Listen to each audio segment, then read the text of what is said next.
tuning in to the online broadcast network, AFTERBUZZ TV. Over 20 million weekly downloads in over 150 countries, and your number one source for after-show entertainment.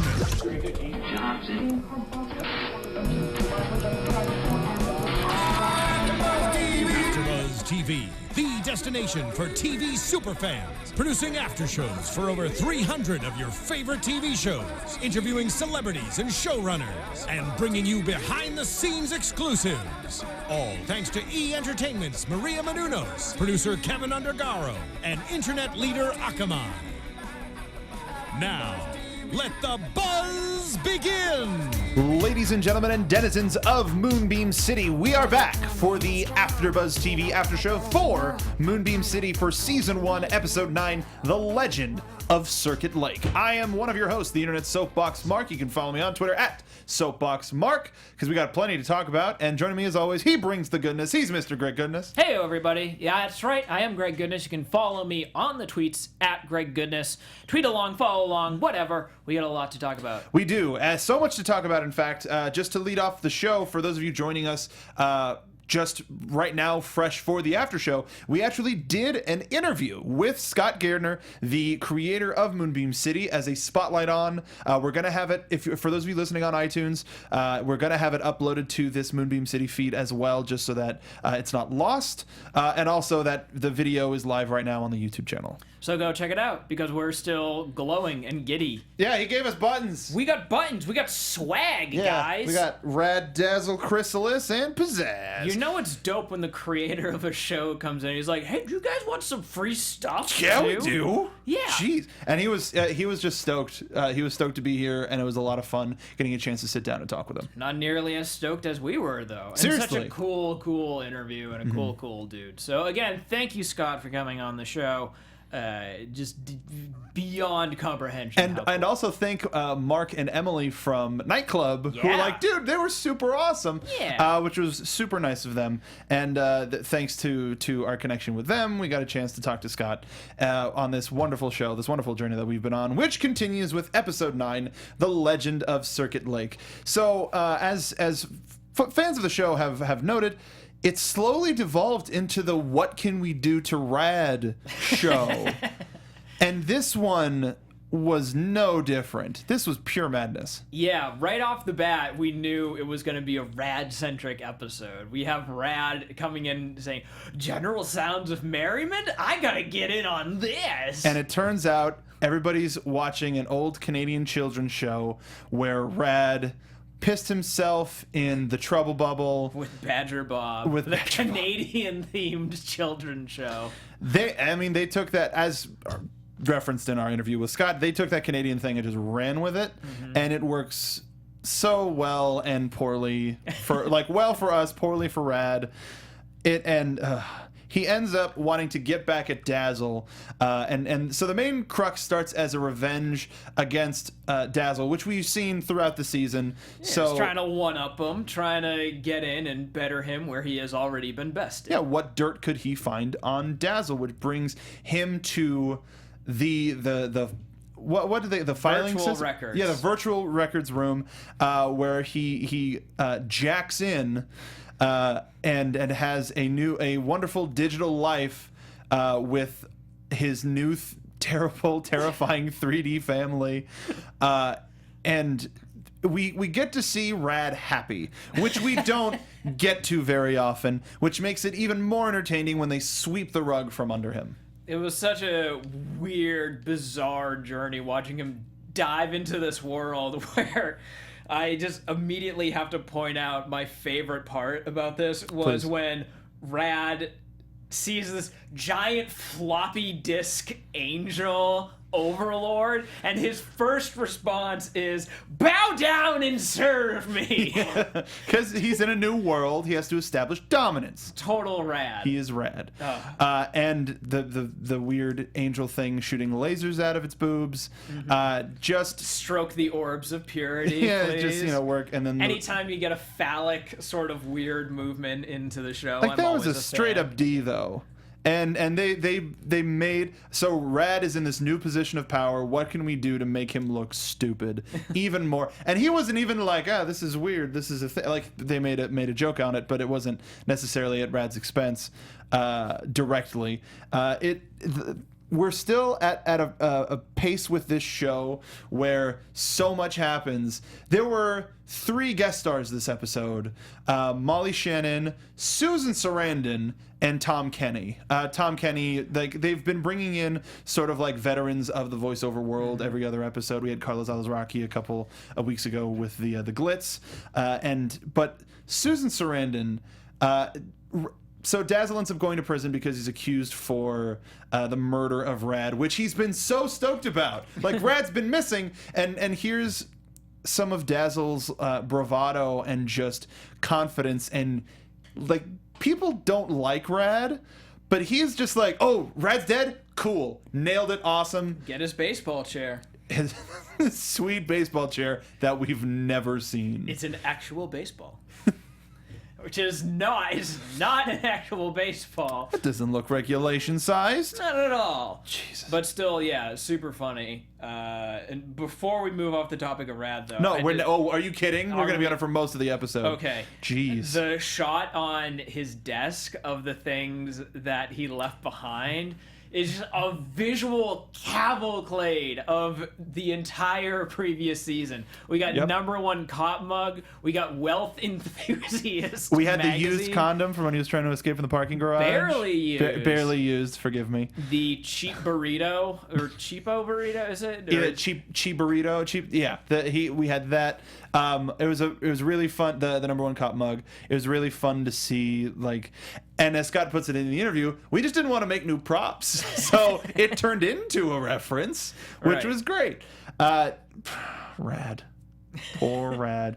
And the fact that we've teased it with the episode with Nightclub here, that the song Rad is Sad is going to be in the finale, and I can't flippin' wait. Yeah. Poor Rad. As much as Dazzle was entertaining in this, he kind of got to shine in where we kind of met him as this sort of easily fallen in love, sex craved, attention craved guy who literally, I was going to be really blue about it, so I'll say it a little bit cleaner, who literally bones a prison.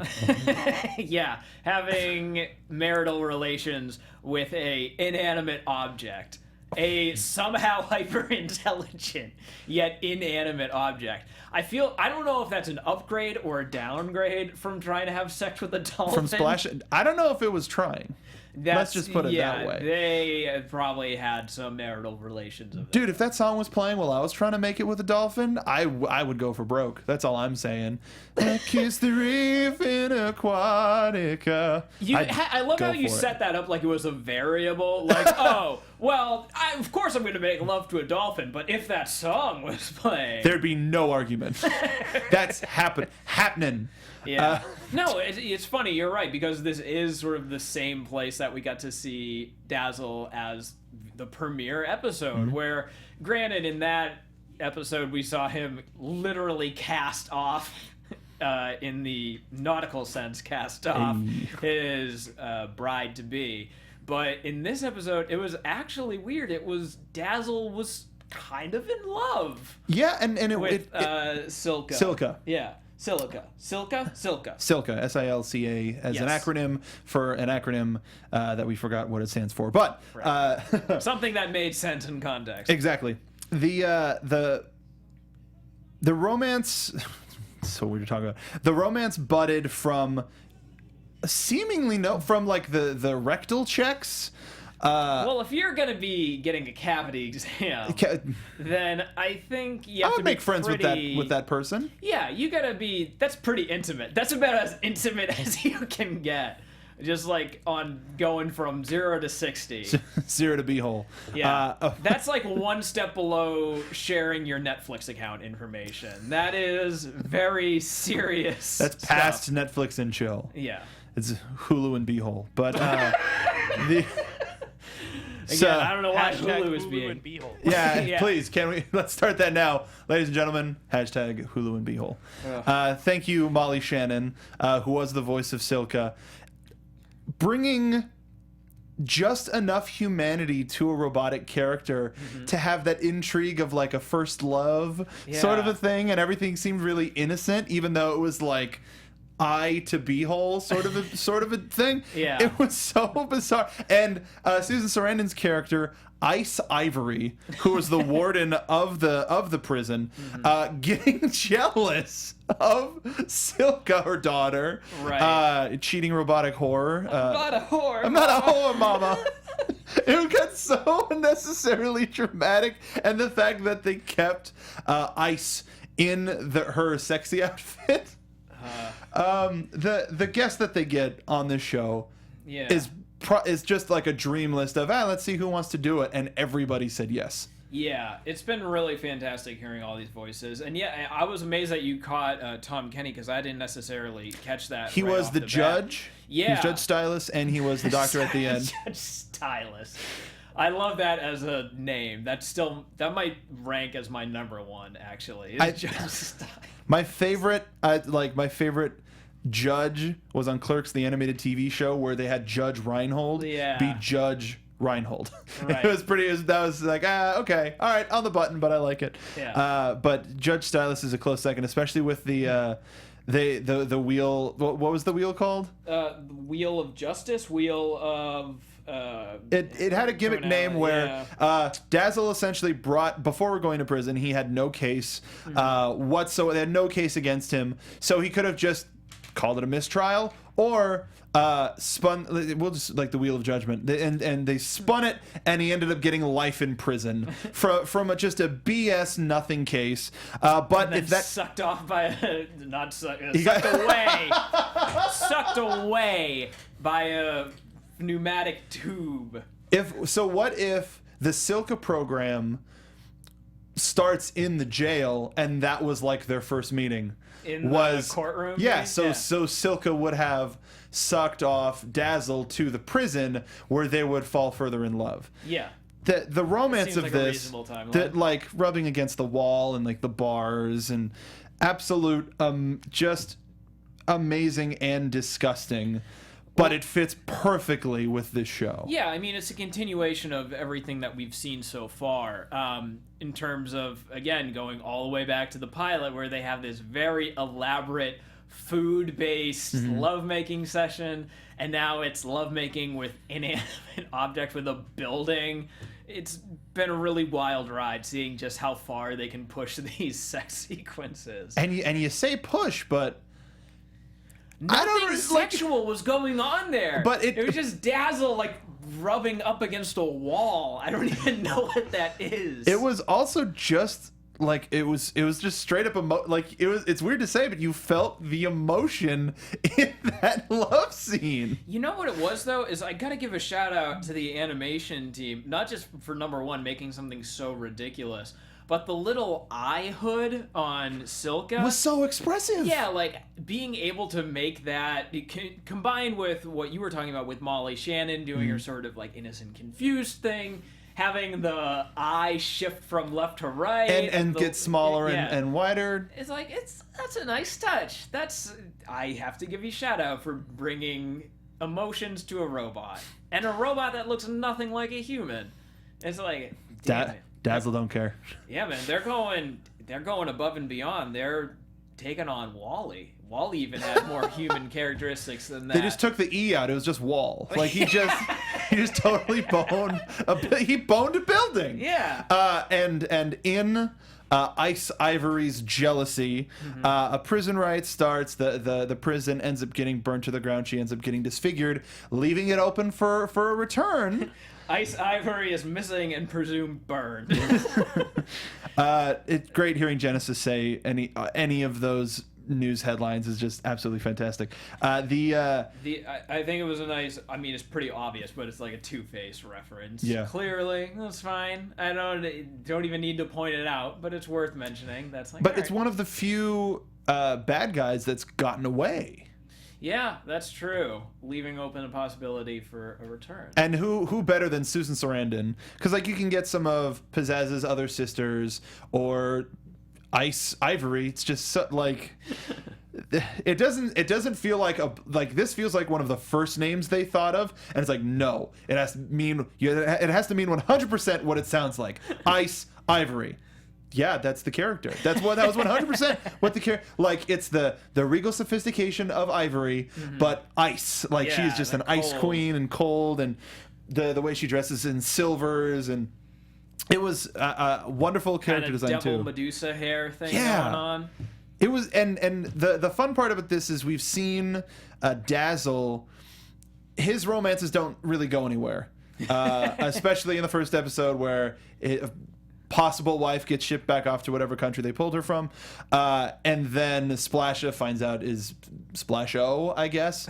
And then with this, he goes back to the prison to lay flowers down for Silka, but she moved her consciousness into a frozen yogurt stand that just happened to be by the prison, and she got to do one last like rectal search With spoons. with the spoon fingers.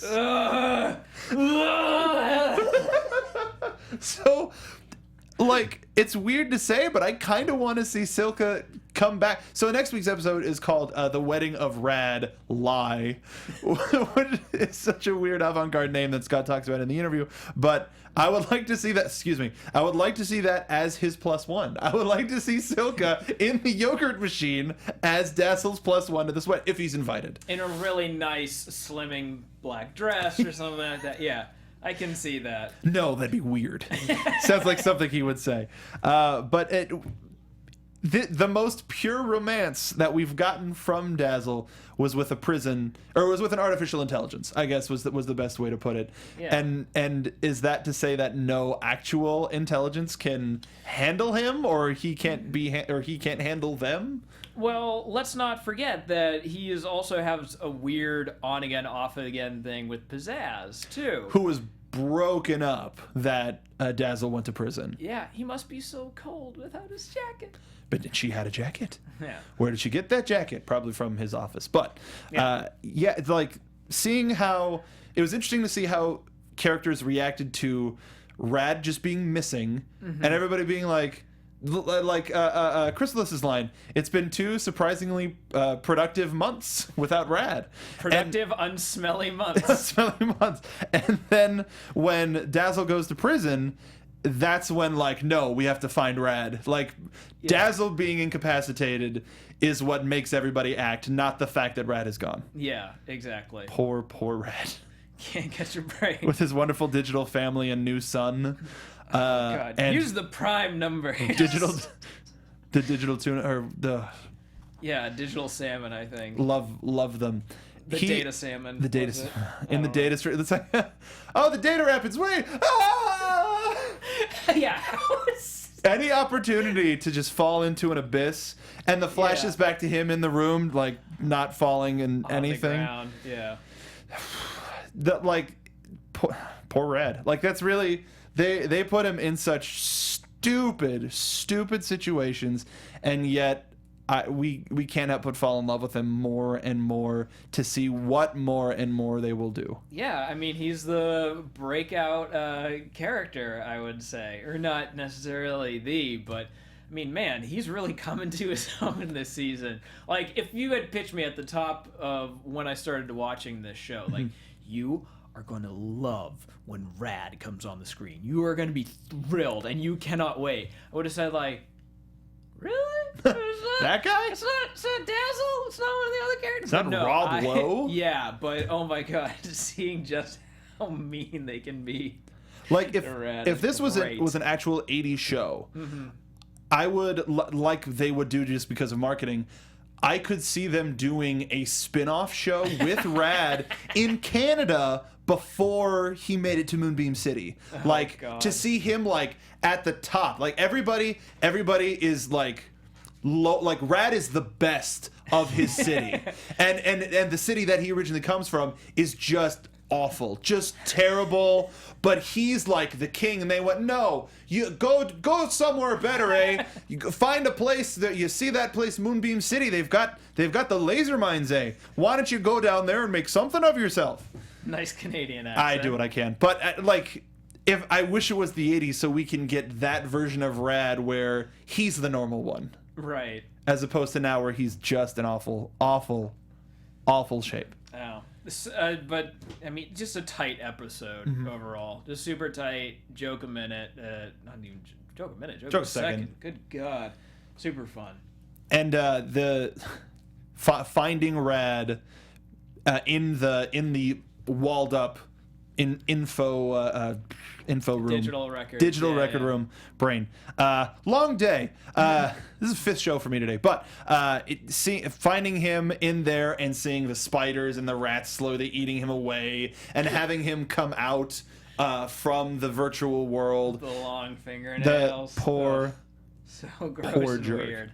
Yeah, but it looks like for the final episode of the season, it's going to be Rad centric. Catherine O'Hara and Andy Richter are among the special guest stars, alluding to Rad's parentage. They may be Rad's parentage. We've met a lot of parents for a first season of a show. Hey, you know what? I'm all for it. Blow out the world. Let's see where these people came from. Let's hit it. Let's nail it down.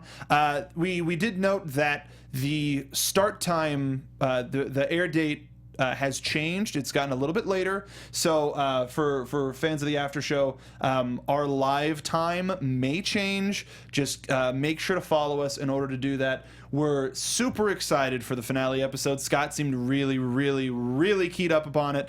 And it's just happy to have met somebody who the best possible outcome of your creative vision came to reality. Yeah. No, I mean, this show has been such a fun ride, and it's just been so great seeing it evolve and sort of come into its own. And just all these little things, these inconsequential throwaways from the first episode of, it's kilometers, enough of the Canadian crap, right? Or I'll have you deported. Yes, to being seen blown out into this dystopian nightmare Canada child show where he's bossed around by Badger Bob. Badger Bob. Oh, I hated Badger Bob. Yeah, I was watching a hockey game last night. Wait, I was eating out a decomposed tree, and I just got to thinking, what does God look like? Hey man, Canadian television is way different than American television. I will say that. That's not true. But it's wonderful to have this cast of characters, as you said, evolve. And we haven't heard any news yet about a renewal. So the best thing that we could suggest is you tweet it. You tweet at Comedy Central, you tweet at Moonbeam City CC, and just let them know. Share with your friends. Share the Comedy Central link. Share the Hulu link. All of the shows available on Hulu. Get a free trial of Hulu just to watch, or Hulu Plus just to watch all of Moonbeam City, because it is 100% worth it. We do not want this show to fade out, and shows do get renewed in between seasons. It's entirely possible. So just do your part. Make sure that this show can continue, because it's too much damn fun, and we want to see where these characters end up. It's nominated for an Annie. It did. My God, it's outstanding nominated. Series. And the episode that they submitted was Quest for Aquatica, which is one of the best episodes of the whole season, but compared to another high pedigree. So do yourself a favor, tell your friends about Moonbeam City. That's going to wrap it up for us for this after show. But tell your friends about Moonbeam City, and then wrap back around. I was going to say reach back around. That would have been different. We're talking about blowing stuff. So show your friends Moonbeam City. Have them come over. Send them a link to Comedy Central. The pilot is available for free on YouTube. So show them the pilot, the absolute insane pilot, and share this amazing show with people, because it would be way too sad and especially imagine what they can do to Rad. With another season if this is what we're being left with. So again, as we mentioned, next week's episode might be on Wednesday or Thursday, depending on the episode and if we can get another copy of the episode, depending. So until then, if you want to keep up on that news, follow Greg and I. Greg, what do you got coming up? and where can they follow you? You can follow me on the twits at Greg Goodness. You can also see me every second Sunday of the month at 9 o'clock at IO West in beautiful Hollywood. That was really good. Thank you. I had a weird flashback to Limpet for no reason whatsoever. Also, you can follow me on Twitter at SoapboxMark. Remember, our Spotlight On is available now on YouTube and will be coming soon to iTunes. If you're listening to this on iTunes, it should probably be up at the same time. So make sure to download that. Listen to Scott. He had a wonderful time. We had a wonderful time. And I'm doing the WWE shows, the Jessica Jones after show, Star Wars. We're doing a watch along for Empire Strikes Back. A whole bunch of fun those are. Soapbox Mark, Greg Goodness, Moonbeam City. We'll see you at the finale, Rad's Wedding.